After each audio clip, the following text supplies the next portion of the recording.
صاحب آپ کیا سمجھتے ہیں؟ ابنائے ہرمز پر بات آ کر رک گئی ہے جو کہ ایران کی جانب سے واضح ریڈ لائن بھی اب ہم کہیں تو سامنے آ چکی ہے۔ امریکہ ابنائے ہرمز کی ناکہ بندی سر اگر ختم نہیں کرتا، فیصل حکیم صاحب کہہ رہے ہیں کہ اسے اب نظر ثانی کرنا پڑے گی، اگر نہیں کرتا تو سر ہم کیا سمجھیں یہ مذاکرات شروع ہونے سے پہلے ہی ختم ہو جائیں گے؟ کیونکہ ایران نے ریڈ لائن بتا دی ہے نا اپنی۔ امتیاز صاحب بسم اللہ الرحمن الرحیم، ہردم درود و سلام محمد آل محمد صلی اللہ علیہ وسلم پر۔ دیکھیں ابھی رشین میڈیا نے رپورٹ کیا ہے کہ راکچی صاحب کی ملاقات ہو گئی ہے پیوٹن سے، اور جو وہ ان کا ایجنڈا ہے اسی کے اوپر بات ہوئی ہے کہ جی انہوں نے پاکستان سے جو ایک میسیجنگ ہو رہی ہے، آپ کو یاد ہوگا کہ وہ 2 روز قبل پاکستان آئے تھے، اس کے بعد مسقط بھی گئے تھے، اور اس کے بعد ظاہر ہے کہ پھر میسیج جو یہاں پر تھا یہاں دے کر گئے، پھر جو میسیجنگ ہوئی امریکہ سے جو جواب آیا اگین لے کر وہ گئے، اور وہ پیوٹن وہی بالکل ان کے ساتھ جو اسٹریٹجک ان کے معاملات ہیں اس کے اوپر انہیں یقین دلایا ہے۔ دیکھیں اب ڈے ٹو ڈے افیئر پہ نا اور بہت ساری چیزیں نکلتی ہیں ساری۔ اس وقت اب یہ بات بھی ہو رہی ہے کہ اس جنگ کا سب سے بڑا بینیفیشری اس وقت رشیا نکل رہا ہے، یوکرائن کے حوالے سے بھی، فیول کے حوالے سے بھی، اور اپنی ایک اسٹریٹجک پوائنٹ آف ویو سے جو آگے بڑھنا ہے امریکہ کو تھوڑے کمزور کرنے کے حوالے سے بھی بہت اس کی آ رہی ہے کہ رشیا بہت بینیفیشری رہا ہے۔ اور دیکھیں یہ جو ابنائے ہرمز کی جو کارڈن کیا ہوا ہے، جو سیز کیا ہوا ہے امریکہ نے، سویرا یہ دیکھیں ڈائیلاگ میں یہ چیزیں بڑی اہم ہوتی ہیں۔ ایران کی جانب سے ابنائے ہرمز کو بند کرنا وہ بھی اس جنگ کا حصہ نہیں تھا، اور اس کو سیز کرنا وہ بھی اس جنگ کا حصہ نہیں تھا، نہ ان مطالبات کا حصہ تھا جس کے اوپر گفتگو کا آغاز ہونا تھا۔ جب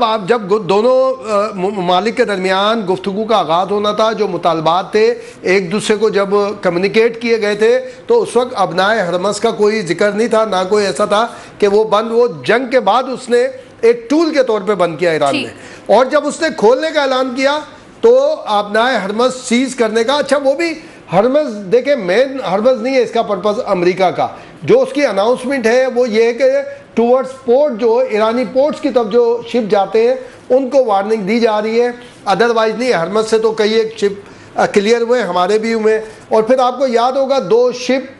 جو ایرانی میڈیا نے رپورٹ کیے تھے، ایرانی گورنمنٹ کے حوالے سے، پاسداران کے حوالے سے کسٹڈی میں لیے گئے تھے، انہیں ایران کے پورٹ کی طرف لے جایا گیا تھا، اور ابھی اس کے بعد پتہ نہیں چلا کہ کیا صورتحال بنی ہے اس کو آگے۔ اس کا مطلب یہ ہوا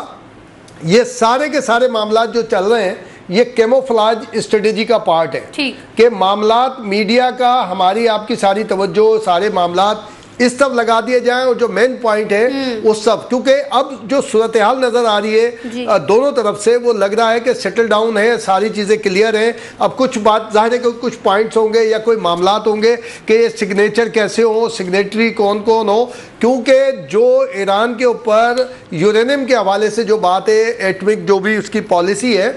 وہ آلریڈی ڈیسائیڈڈ ہے، 2015 کا ایگریمنٹ موجود ہے جس سے ٹرمپ بھاگے تھے۔ ٹرمپ جب فرسٹ ٹائم آئے تھے اقتدار میں تو 2018 میں انہوں نے ماننے سے انکار کر دیا تھا، جب 2015 میں وہ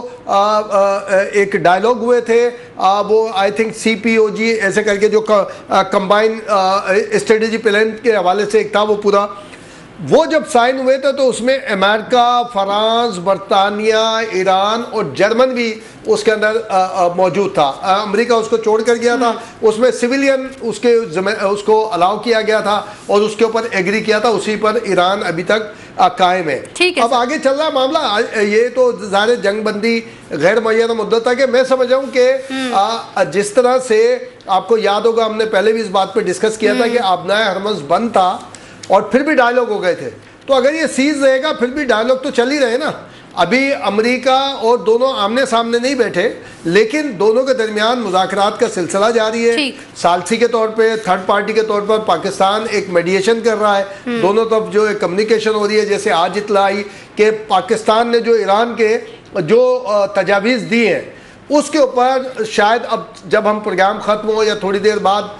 اس کے اوپر امریکہ میں ایک اجلاس شروع ہوگا جو کہ ٹرمپ نے بلا لیا ہے کہ ان تجاویز کا جائزہ لیا جائے گا، اس کے بعد وہ جواب دیں گے، اور وہی تجاویز آئی تھنک کہ جو ہم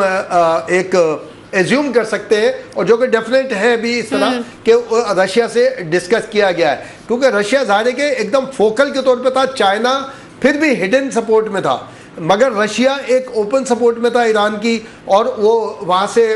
جو ایرانی جو پیوٹن کا آفس ہے وہاں سے مختلف تجاویز کے ساتھ یا اپنی ڈیمانڈ کے ساتھ اسٹیٹمنٹ آتے رہے ان ڈائلاگ کے حوالے سے. تو ہوپ فلی ظاہر ہے کہ ایک چیز ہے, ڈپلومیسی میں ایسی ہوتا ہے, ڈائلاگ میں ایسی ہوتا ہے, لیکن جو ایٹماسفیئر نظر آ رہا ہے, ایٹماسفیئر کا مطلب ہے کہ معاملہ سیٹل ڈاؤن ہے, امریکہ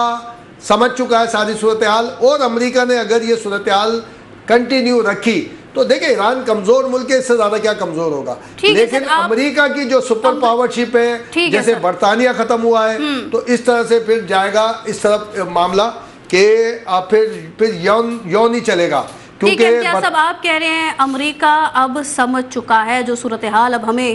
دیکھنے میں بھی آ رہی ہے. ٹرمپ نے کہا تھا نا کہ جی کہتے ہیں نا کہ میلہ اس لیے سجایا کہ میری چادر چوری کرنی تھی, وہ ٹرمپ نے میلہ سجایا لیکن چادر بھی اسی کی چوری ہوئی ہے. ٹھیک ہے, چادر